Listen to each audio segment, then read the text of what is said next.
Hello साथियों, नमस्कार। स्वागत है आप सभी का टारगेट ऑन के इस ऑनलाइन प्लेटफॉर्म पे, इस यूट्यूब चैनल में। मैं उम्मीद करता हूं कि आप लोग अच्छे होंगे, स्वस्थ होंगे, मस्त होंगे और पढ़ाई में व्यस्त होंगे। जैसा कि आप लोग जानते हैं कि हम लोग एलटी एग्जाम के लिए 2025 के लिए पीवाईक्यू और एमसीक्यू को देख रहे हैं।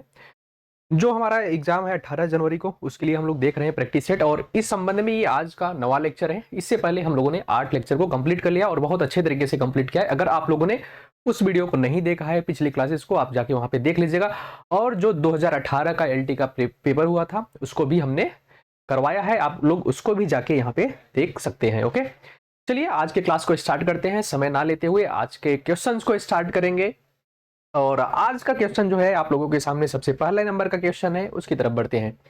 देखिए, ये क्वेश्चन कल मैंने कराया था, बट आज मैं फिर से एक बार इसको करा देता हूं कि किस वर्ष में वॉलीबॉल यानी कि भारतीय वॉलीबॉल फेडरेशन की स्थापना हुई थी, इसके बारे में बताया गया है। ऑप्शन दिया है यहाँ पे 1948, 1949, 1950 और 1951। आप लोग को बताना है कि इसमें से आंसर क्या हो जाएगा। अगर हम बात करें भारतीय वॉलीबॉल फेडरेशन, इसकी स्थापना की बात करें तो इसकी स्थापना जो है ना, इसकी स्थापना की अगर हम बात करें तो इसकी स्थापना 7 फरवरी 1951 में हुआ था। कहां पे? 1951 में कहां पे हुआ था? तो लुधियाना में हुआ था। लुधियाना में हुआ था। अगर हम बात करें इसके मुख्यालय की, अगर बात करें हम लोग इसके मुख्यालय की, तो इसका जो मुख्यालय है वो मुख्यालय कहां पे है? तो चेन्नई में है। तो चेन्नई कहां पे है? तो चेन्नई है तमिलनाडु में। क्या चेन्नई कहां पे है? तो तमिलनाडु में। अगर बात करें भारतीय फुटबॉल फेडरेशन की, तो इसका जो कार्य होता है ये राष्ट्रीय प्लस अंतरराष्ट्रीय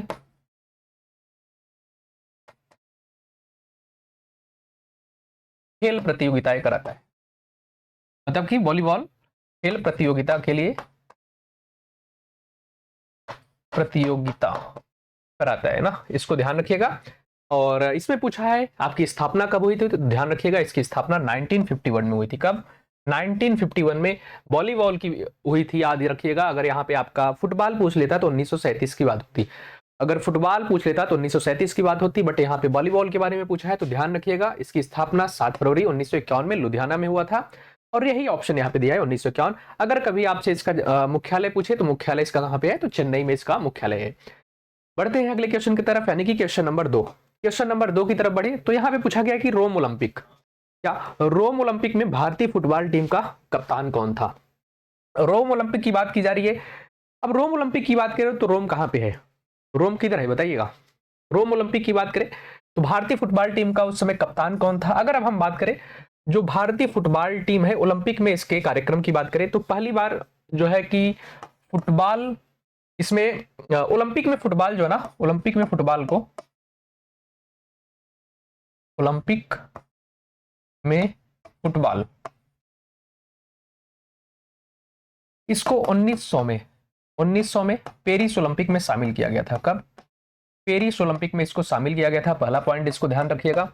दूसरे पॉइंट की बात करें तो भारत इसमें कब शामिल हुआ? तो भारत जो है ना, ये शामिल हुआ था आपका 1948 में। पहली बार भारत जो है ना ओलंपिक में शामिल हुआ था फुटबॉल में। और 1960 तक ये वहां पे था। और 1960 का ही जो था ओलंपिक, वही था रोम ओलंपिक। रोम कहां पे है? तो रोम है, इटली की राजधानी रोम है। ओके, इटली की राजधानी रोम है। और 1960 में इसमें पूछा है कि कप्तान कौन था, तो इसके कप्तान थे पीके बनर्जी। कौन?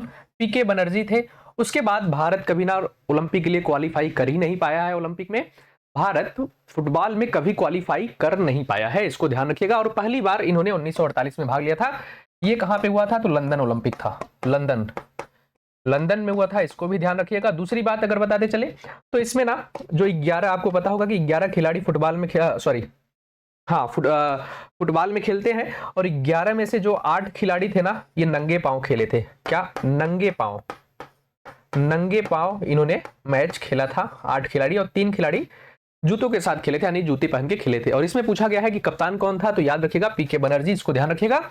पहली बार ओलंपिक में 1900 में फुटबॉल को शामिल किया गया था, इसको भी ध्यान रखिएगा। यानी कि जब ओलंपिक की शुरुआत 1896 में होती है एथेंस में पहली बार, तब उसमें फुटबॉल नहीं था, इसको भी ध्यान रखिएगा, तब उसमें फुटबॉल नहीं था। रोम ओलंपिक की बात की जा रही है। चलिए बढ़ते हैं अगले क्वेश्चन की तरफ, यानी कि क्वेश्चन नंबर 3। क्वेश्चन नंबर 3 की तरफ बढ़े तो इसमें पूछा है कि शारीरिक स्वास्थ्य महत्वपूर्ण है क्योंकि, शारीरिक स्वास्थ्य जो है ना वो महत्वपूर्ण है क्यों? ऑप्शन ए दिया है, यह सकारात्मक सोच के लिए सहायक है। ऑप्शन बी, यह भाईचारा बढ़ाने में सहायक है। तीसरा, यह अमीर जीवन बिताने में सहायक है। यह गुणात्मक जीवन बिताने के लिए सहायक होता है। अगर हम बात करें किसकी, शारीरिक स्वास्थ्य की, तो शारीरिक स्वास्थ्य जो होता है ना, ये शारीरिक स्वास्थ्य जो है ना, इसका आंसर क्या हो जाएगा? Option D.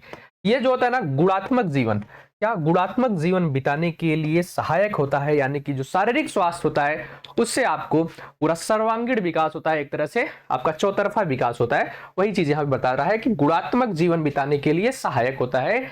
इस वजह से इसका आंसर जो है ऑप्शन डी हो जाएगा। ऑप्शन डी इसका आंसर हो जाएगा।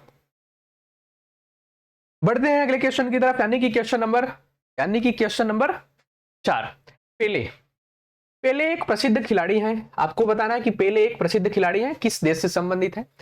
हॉकी, मतलब देश नहीं, किस गेम से संबंधित है? हॉकी से, फुटबॉल से, बास्केटबॉल से और वॉलीबॉल से। तो अगर हम इसको बताते चले तो जो पेले थे ये कहाँ के थे? तो ये थे एक प्रसिद्ध खिलाड़ी थे, काफी महत्वपूर्ण खिलाड़ी हैं। इनका संबंध जो था वो था ब्राजील से। कहां से? ब्राजील। ब्राजील कहां पे है? तो ब्राजील है आपका साउथ अमेरिका जो कॉन्टिनेंट है ना, वहां का एक देश है ब्राजील। वहां के ये क्या थे? खिलाड़ी थे, काफी प्रसिद्ध खिलाड़ी थे। कौन? पेले। और इनका जन्म जो हुआ था, जन्म की बात करें तो जन्म जो हुआ था 1940 में हुआ था। और अभी हाल ही में 2022 में इनकी मृत्यु हो गई। 2022 में इनकी मृत्यु हो गई, इसको ध्यान रखिएगा। ये जो होते हैं ना, ये जो होते हैं यानी कि पेले जो थे, अगर इनकी बात करें तो ये जो थे विश्व कप 1958, 62 और 70, क्या विश्व cup 1958, 1962,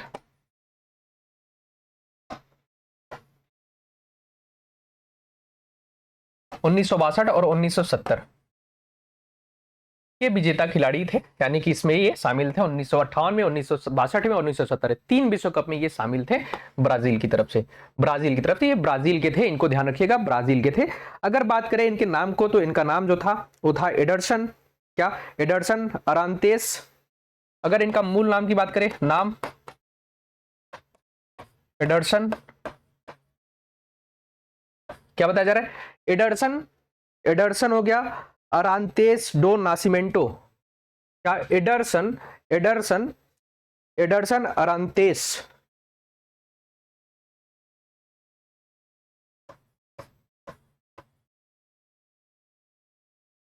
Anderson Arantes do Nascimento. क्या? नाशिमेंटो इनका पूरा नाम था, इसको ध्यान दीजिएगा। इनको पेले के नाम से जाना जाता था, इसको भी ध्यान रखिएगा। तो ये सारी चीजें मुख्य बातचीत रही। और इनका संबंध किससे था? तो इनका संबंध था फुटबॉल से। किससे? फुटबॉल खिलाड़ी थी। क्या? फुटबॉल खिलाड़ी थे। कौन से खिलाड़ी थे? तो फुटबॉल खिलाड़ी थे, इसको भी ध्यान रखिएगा। ये फुटबॉल के खिलाड़ी थे, इसको ध्यान रखिएगा। और इन्हीं को ना, इनको क्या है कि द ब्लैक पर्ल या काली मोती के नाम से भी जाना जाता था। द ब्लैक पर्ल,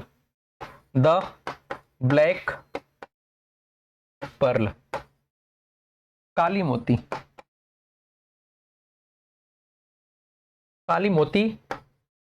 के नाम से भी जाना जाता था, इसको भी ध्यान रखिएगा।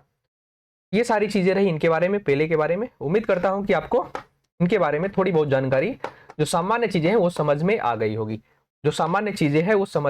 गई होगी।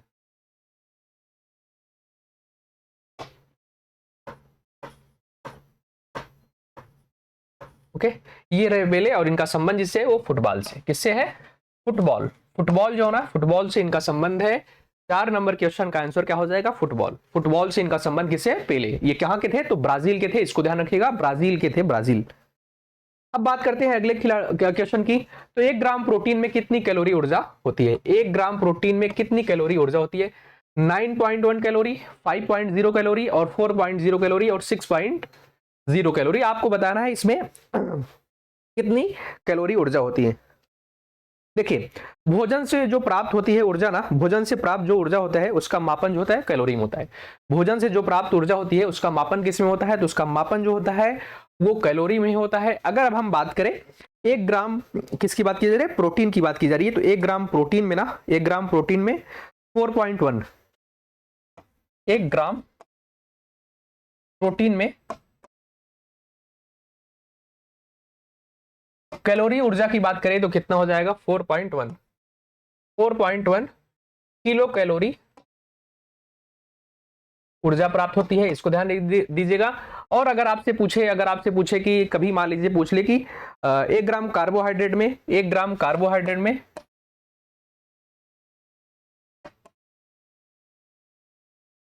1 ग्राम कार्बोहाइड्रेट में, ध्यान रखिएगा इसमें भी 4.1 कैलोरी।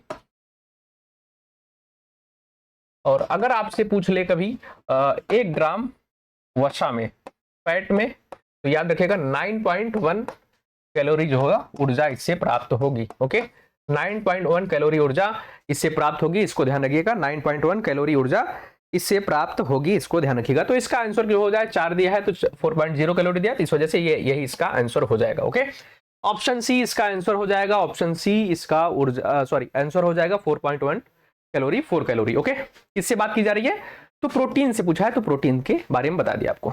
बढ़ते हैं आगे, क्वेश्चन नंबर 6।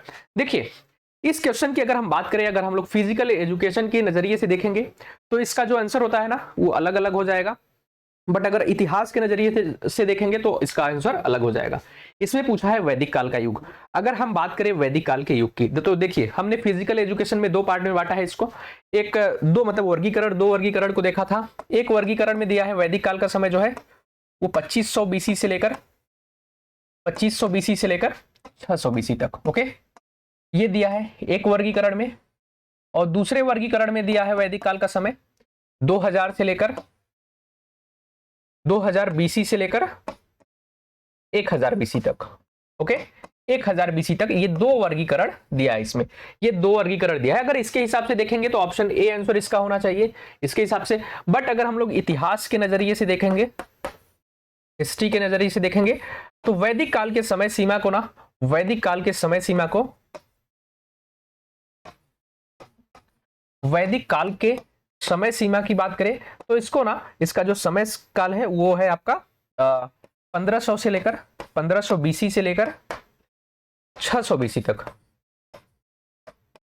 और इसको ना 2 भागों में बांटा गया है। वो 2 भागों की अगर हम बात करें, इसको 2 भागों में बांटा गया है। अगर उन 2 भागों की बात करेंगे तो एक हो जाएगा ऋग्वैदिक काल, क्या ऋग्वैदिक काल, और जो दूसरा हो जाएगा वो हो जाएगा आपका उत्तर वैदिक काल।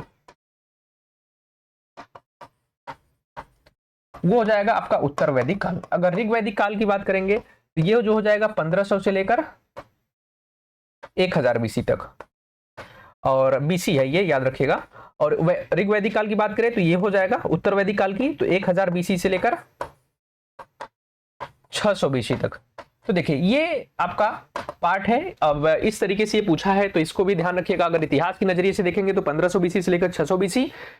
और जो पहला वर्गीकरण हमने देखा था भारत में शारीरिक शिक्षा के इतिहास के बारे में जब हम लोग देख रहे थे, तो उसमें हमने देखा था कि 2500 से लेकर 600 बीसी के बीच में था एक और एक और वर्गीकरण देखा जिसमें बताया गया था कि 2000 से लेकर 600 के बीच में भी इसको बताया जाता है। तो इस तरीके से देखेंगे तो ये हो जाएगा, नहीं तो आपका उपयुक्त में से कोई भी नहीं होगा, ये भी हो सकता है। तो जो आपको समझ में आया उस हिसाब से, वैसे इस प्रकार का क्वेश्चन नहीं पूछना चाहिए, बट आप लोग देख लीजिएगा, उपयुक्त में से कोई भी नहीं आप लगा सकते हैं, या आप 2000 से 1000 पूर्व भी लगा सकते हैं। अगर आप इसको फिजिकल एजुकेशन के हिसाब से देखेंगे तो ऑप्शन ए आंसर जो होगा वो सही हो जाएगा। ओके, ऑप्शन ए आंसर जो हो जाएगा वो सही हो जाएगा, इसमें किसी प्रकार की कोई दिक्कत नहीं है। ओके, तो चलिए आगे बढ़ते हैं, क्वेश्चन नंबर अगले की तरफ बढ़ते हैं। पाइथियंस, पाइथियंस जो खेल है ना उसका संबंध किससे था? पाइथियंस खेल के बारे में आपको बताना है कि उसका संबंध किस काल से था, एथेंस काल से, स्पार्टा काल से, होमर काल से, उपयुक्त में से कोई नहीं, उपयुक्त में से कोई नहीं, आप सभी को बताना है इसका संबंध किससे था। देखिए अगर हम बात करें पाइथियंस की तो याद रखिएगा एथेंस काल में एक प्रमुख गेम था, एक प्रमुख खेल था इसमें, वो पाइथियंस था। अगर इसकी बात करें तो ये जो पाइथियंस खेल था ये लगभग 500 देखिए डेट को लेकर मत जाइएगा, 582 बीसी में खेला जाता था। इसकी बात करें, इसकी प्रारंभ हुआ था। और ये जो था कि अपोलो देवता, क्या अपोलो देवता होते थे, एक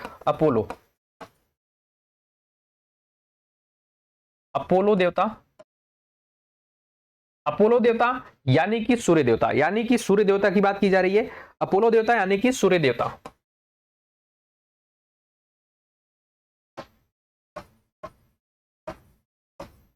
सूर्य देवता, अपोलो देवता यानी कि सूर्य देवता की श्रद्धांजलि के लिए खेला जाता था। और ये होता कहां पे था, तो डेल्फी पर्वत के नजदीक में ये खेला जाता था। इसको ध्यान रखिएगा। 582 बीसी में था। और ये कब का था, तो एथेंस काल में, एथेंस काल में ये होता था। ओके, एथेंस काल में ये होता था। तो इस वजह से इसका आंसर ऑप्शन ए हो जाएगा। इसके बारे में मैंने आपको बताया है, मैंने आपको बहुत अच्छे तरीके से पाइथियंस खेल के बारे में बताया था। ओके, इसी में ओलंपिक वगैरह के बारे में भी मैंने आपको बताया है। बढ़ते हैं आगे, अगले क्वेश्चन की तरफ बढ़ते हैं, यानी कि क्वेश्चन नंबर 8। निम्न को मिलाइए। आपको यहाँ पे निम्न का मिलान करना है। पहला ऑप्शन दिया है इसमें वैदिक काल, पूर्व हिंदू काल, इंडस वैली और मध्यकाल। और यहाँ पे ऑप्शन जो दिया है आपका, उससे आप इसको मिला सकते हैं। अब देखिए, जैसे कि अगर मैं आपको बात करूं तो वैदिक काल दिया है, तो छोड़ दीजिए वैदिक काल, पहले इंडस वैली को देखते हैं। इंडस वैली सिंधु घाटी सभ्यता की बात करता है इंडस वैली। तीसरे की बात करें तो इंडस वैली का जो समय काल था वो 3250 से लेकर 2500 बीसी तक था। 3250 बीसी से लेकर 2500 बीसी तक था। तो इस वजह से इसका आंसर जो हो जाएगा ऑप्शन तीसरे का पहला। अब देखिएगा, तीसरे का पहले की बात की जा रही है, तो तीसरे का पहला है, तो सोचिए कि तीसरे का पहला है, तो अब यहां पे आप जाइए कि तीसरे में पहला किसमें दिया है, यानी कि ऑप्शन डी कट जाएगा, ऑप्शन सी एलिमिनेट करिए, ऑप्शन सी कट जाएगा, क्योंकि तीसरे के पहले में सिर्फ 2 में दिया है। ओके, सिर्फ 2 में दिया है। और अभी जस्ट मैंने आपको बताया था वैदिक काल के बारे में, वैदिक काल के बारे में आपको बताया था, 1-2 पार्ट में बताया था। तो एक पार्ट जो था वैदिक काल का ये वाला था, मैंने बताया था कि उसमें से 2500 बीसी से लेकर 600 बीसी दिया है। यानी कि अब देखना है आपको पहले का चौथे में देखना है कि पहले का चौथा कौन सा है।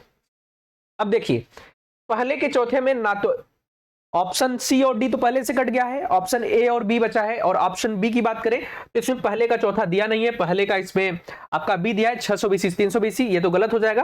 तो इस वजह से ये वाला ऑप्शन भी कट जाएगा और आपका ऑप्शन ए सही हो जाएगा।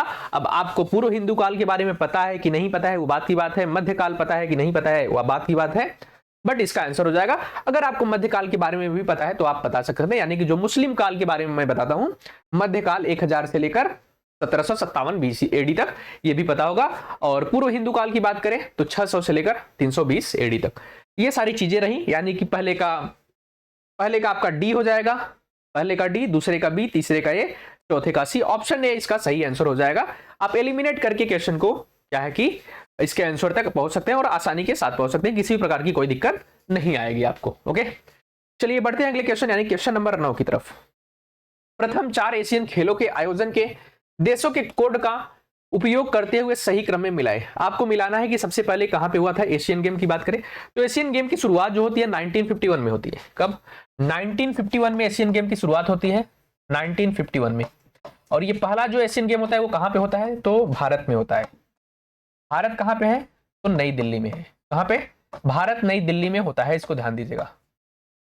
ओके, भारत नई दिल्ली में इसका पहला गेम होता है 1951 में। तो इसमें दिया है कि प्रथम के आधार पे बताना है, तो 1951 में भारत में हुआ था, इसको ध्यान रखिएगा। 1951 में भारत में हुआ था, यानी कि तीसरे नंबर का जो आंसर है वो पहला हो जाएगा, यानी कि तीसरे का जो है ना वो पहला हो जाएगा। तीसरे की बात की जा रही है, तीसरा। ओके, तीसरा जो है वो पहले नंबर पे हो जाएगा। और फिर उसके बाद अगर हम बात करें तो जापान में जो हुआ था, जो जापान में हुआ था वो कब हुआ था, ये 1958 में हुआ था। और इंडोनेशिया यानी कि जकार्ता, ये 1962 में हुआ था। और फिलीपींस में 1954 में हुआ था। ये आपका क्या था, ये आपका जो इसका क्रम था उसकी बात है। यानी कि पहले नंबर पे आपका इंडिया आ जाएगा, यानी कि तीसरे में किसमें है, तो ऑप्शन ए और बी अपने आप काट दीजिए, यानी कि तीसरा ये है। फिर उसके बाद 1954 की बात करते हैं, फिलीपींस की बात करेगा तो तीसरा चौथा, तीसरा चौथा इसी में, ये ऑप्शन कट गया, बाकी आपको देखने की जरूरत ही नहीं है क्या है कैसा है।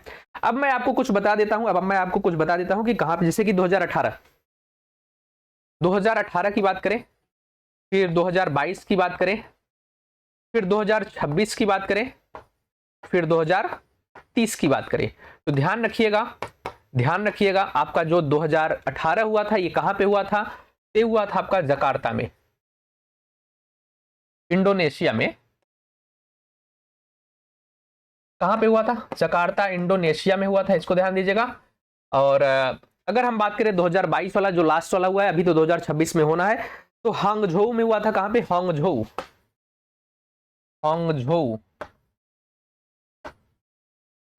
में हुआ था। कहां पे है ये, तो चीन में है। कहां पे, चीन में है, इसको ध्यान दीजिएगा। फिर 2026 का नगोया में होगा। नगोया कहां पे है, ये जापान में है। और जो चौथा ऑप्शन है ना, यानी कि 2030 वाला जो है एशियन गेम, वो कहां पे हो सकता है, तो दोहा या रियाद, कहीं पे भी हो सकता है, दोहा या रियाद, ये दो जगह पे होगा, इसको ध्यान दीजिएगा। दोहा यानी कि आपका कतर, और रियाद यानी कि सऊदी अरबिया, ये दो बात बताई जा रही है। अब हम बात करें कौन से नंबर का होगा, तो ये 18वें नंबर का था, ये 19वें नंबर का था, ये 20वें नंबर का था, और ये 20वां, ये 21वें नंबर का 2030 में होगा। ओके, 21वें नंबर का 2030 में होगा, इसको ध्यान दीजिएगा। और इस तरीके से ये पूरा का पूरा रहा, और आपका आंसर जो है इस क्वेश्चन का ऑप्शन सी हो जाएगा, इसको ध्यान रखिएगा, ऑप्शन सी इसका आंसर हो जाएगा। उम्मीद करते हैं कि आपको अच्छे से समझ में आ गया होगा क्वेश्चन नंबर 9। अगले क्वेश्चन की तरफ बढ़ते हैं, क्वेश्चन नंबर 10। निम्नलिखित में से उसे विटामिन का नाम बताइए जो जल में घुलनशील है। देखिए, अगर हम बात करें विटामिन की, किसकी, अगर हम बात करें विटामिन की, तो विटामिन की अगर हम बात करें, तो इसकी खोज जो हुई थी ना, तो इसकी खोज जो हुई थी वो हुआ था 1911 में। किसके द्वारा किया गया था, तो फंक के द्वारा किया गया था। क्या, फंक महोदय के द्वारा 1911 में किया गया था। याद रखिएगा, विटामिन से किसी भी प्रकार की ऊर्जा प्राप्त नहीं होती है, और इसे हम लोग दो भागों में बांटते हैं। क्या, इसको हम लोग दो भागों में देखते हैं, दो भागों में।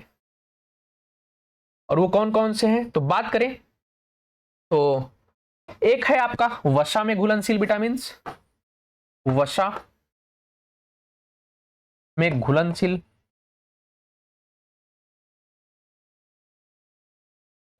घुलनशील, और दूसरा जो हमारा है जल में घुलनशील।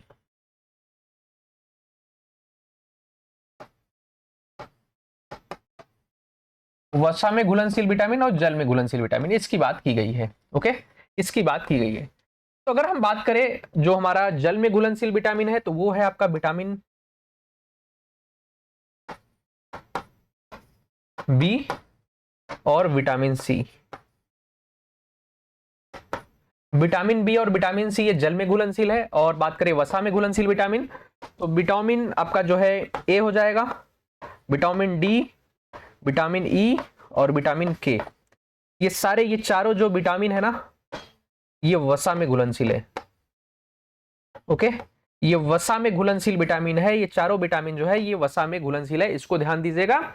और ये जल में घुलनशील विटामिन है, विटामिन बी और विटामिन सी। इसमें आपसे पूछा है कि नाम बताए जो जल में घुलनशील है, तो बी और सी जल में घुलनशील है, तो इसमें vitamin B, vitamin D, vitamin E, vitamin A दिया है, तो जल में घुलनशील विटामिन ए आपका, सॉरी विटामिन बी जो है, और ऑप्शन ए जो है ना, इसका आंसर हो जाएगा ऑप्शन ए। इसको ध्यान रखिएगा, फंक महोदय ने 1911 में इसकी खोज की थी, इसको भी ध्यान रखिएगा। ओके, चलिए बढ़ते हैं आगे। क्वेश्चन नंबर 10 हो गया, क्वेश्चन नंबर 11 की तरफ, क्वेश्चन नंबर 11 की तरफ बढ़ते हैं।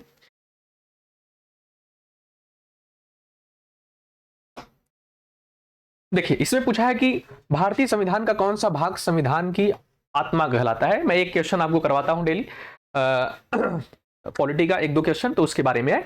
मूल अधिकार, राज्य के नीति निर्देशक तत्व, उद्देशिका और संवैधानिक उपचारों का अधिकार। देखिए, बात करें अगर इसका, तो इसका जो आंसर हो जाएगा, मूल संविधान आत्मा कहा जाता है, वो कहा जाता है उद्देशिका को। किसको, उद्देशिका को। अगर हम बात करें उद्देशिका को या प्रस्तावना को, इसी को प्रस्तावना या तो इसी को प्रियम्बल भी बोलते हैं।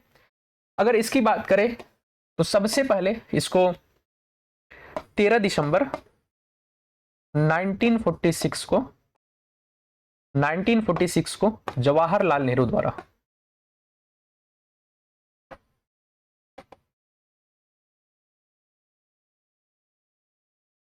नेहरू द्वारा संविधान सभा में संविधान सभा में रखा गया था। ओके, कब रखा गया था? 13 दिसंबर 1946 को। और दूसरे डेट की बात करें तो एक डेट था 22 जनवरी। क्या? 22 जनवरी 1947। क्या? 1947, 22 जनवरी 1947। 1947 को ना, 22 जनवरी 1947 को इसको संविधान सभा के सर्वसम्मति द्वारा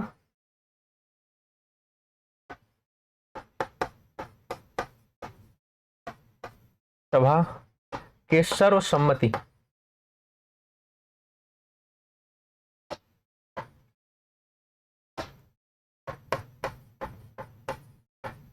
सर्वसम्मति के द्वारा पारित किया गया।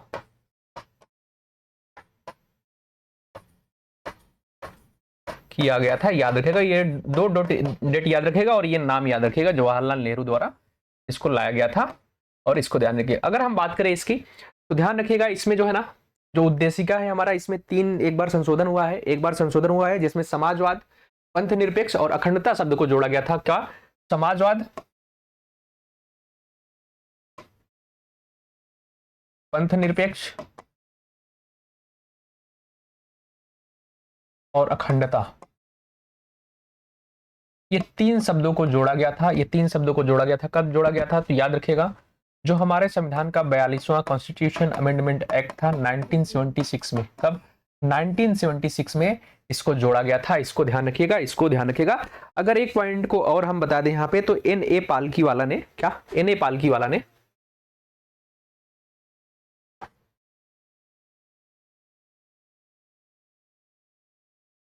N.A. पालकी वाला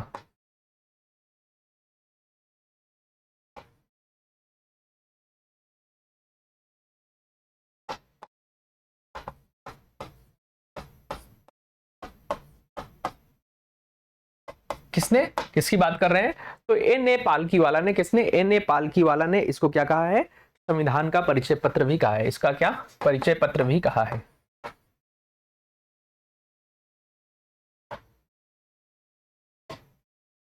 परिचय पत्र भी कहा है। अगर आपसे कभी पूछे कि B are Ambedkar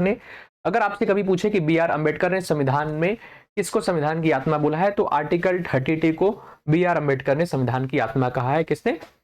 B are Ambedkar ने। इसको ध्यान रखिएगा। और जो आपसे अगर कभी पूछे कि संविधान की आत्मा, जैसे ये क्वेश्चन पूछा है, तो संविधान की आत्मा कौन है, तो उद्देशिका को संविधान की आत्मा कहा जाता है। इसको ध्यान दीजिएगा। और जो सामान्य जानकारी थी उद्देशिका के बारे में, वो मैंने आपको बता दिया है। और अब बढ़ते हैं आगे अगले क्वेश्चन की तरफ, जो हमारा क्वेश्चन है क्वेश्चन नंबर 12। इसमें पूछा है कि समानता का अधिकार संविधान के निम्न अनुच्छेदों में से किनके अंतर्गत दिया हुआ है? इसमें आर्टिकल 13 है, आर्टिकल 14 है, आर्टिकल 15, आर्टिकल 16। देखिए, अगर अब हम बात कर रहे हैं, ये जो हमारा क्वेश्चन है ना, ये संबंधित है हमारे किसमें? मूल अधिकार से। किससे? फंडामेंटल राइट से, मूल अधिकार। ये किससे संबंधित है? तो मूल अधिकार से संबंधित है। अगर हम बात करें मूल अधिकार की, तो इसका उल्लेख जो है ना हमारे संविधान, इसका उल्लेख जो है ना, देखिए मैं 2-3 पॉइंट को बता दे रहा हूं। उल्लेख मूल संविधान में था।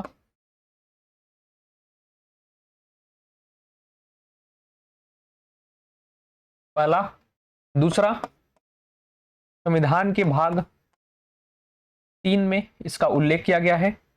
और अगला पॉइंट, अनुच्छेद इसका क्या है? तो 12 से 35 के बीच में इसका उल्लेख किया गया है। मैग्ना कार्टा की संज्ञा दी जाती है।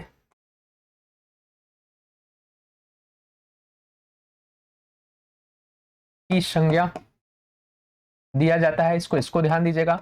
दूसरी बात करें तो एक पॉइंट और याद कर लीजिएगा कि इसको यूएसए के संविधान से लिया गया है। यूएसए के संविधान से ग्रहण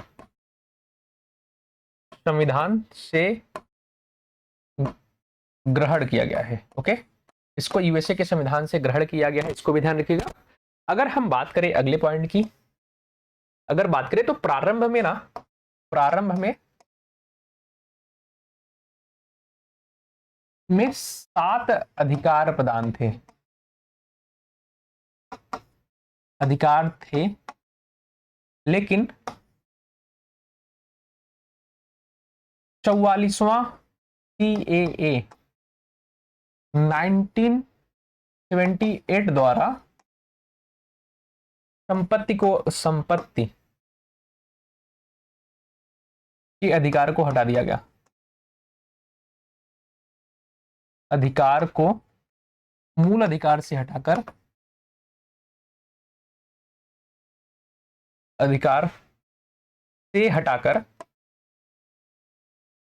कानूनी अधिकार बना दिया गया। अधिकार बना दिया गया। उल्लेख की बात कर लें, इसका जो संपत्ति है उसका उल्लेख की बात कर लें। उल्लेख भाग 12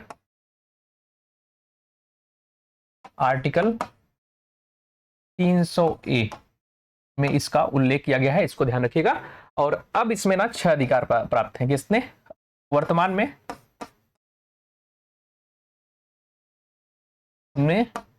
6 अधिकार हैं।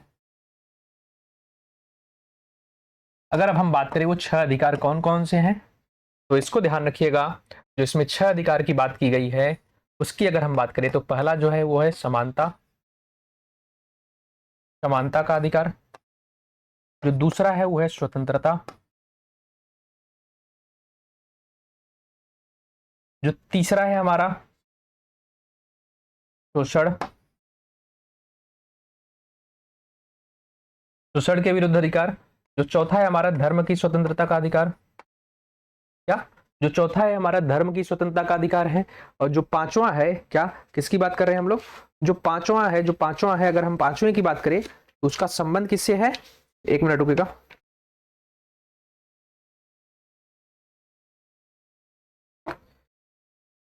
जो पांचवा है सांस्कृतिक और शिक्षा का अधिकार, शैक्षिक अधिकार। सांस्कृतिक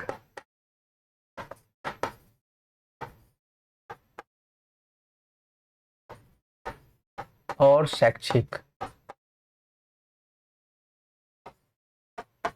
अधिकार की बात की गई है। और जो छठवां है वो है संवैधानिक उपचार का अधिकार।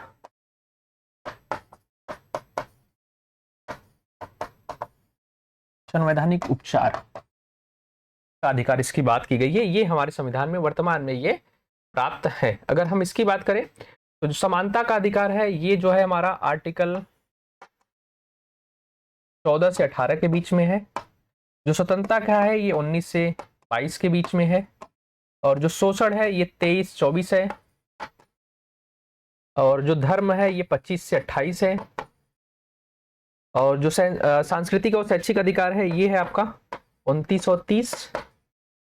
और जो संवैधानिक उपचार का अधिकार है ये है आपका आर्टिकल 32। तो इस प्रकार के अधिकार जो है कि हमारे संविधान में प्रदान किए गए हैं। जो मुख्य बिंदु था आपको मैंने बता दिया है यहाँ पे, और उम्मीद करते हैं कि आपको अच्छे से समझ में आ गया होगा जो इसकी सामान्य जानकारी है। और यहाँ पे अगर हम बात कर ले क्वेश्चन की, तो क्वेश्चन क्या पूछा है कि समानता का अधिकार या समता का अधिकार संविधान के निम्न अनुच्छेद में से शामिल है। तो 13 दिया है, 14 दिया है, 15 दिया है, 16 दिया है। तो याद करिए 13 जो है ना वो समानता के अधिकार से संबंधित नहीं है। ये आर्टिकल 13 जो है ना ये मूल अधिकार में यानी कि मूल अधिकार के हनन से संबंधित है। अगर किसी भी संविधान संशोधन द्वारा मूल अधिकारों का हनन होता है तो आर्टिकल 13 के तहत उसको शून्य माना जाएगा या शून्य घोषित कर दिया जाएगा, वो चाहे संविधान के लागू होने की बात हो या संविधान के पहले की बात हो। ओके, फिर आर्टिकल 14 विधि के सम्मत अधिकार की बात कर जाता है, समानता के अधिकार की बात करता है, धर्म वंश जाति मूल वंश के आधार पर विभेद की बात करता है। फिर आर्टिकल 16 जो है ना ये आपके अवसर की समानता की बात करता है। आर्टिकल 16 जो है अवसर की समानता की बात करता है। ये तीनों जो है ये समानता के अधिकार से संबंधित है, 14, 15, 16।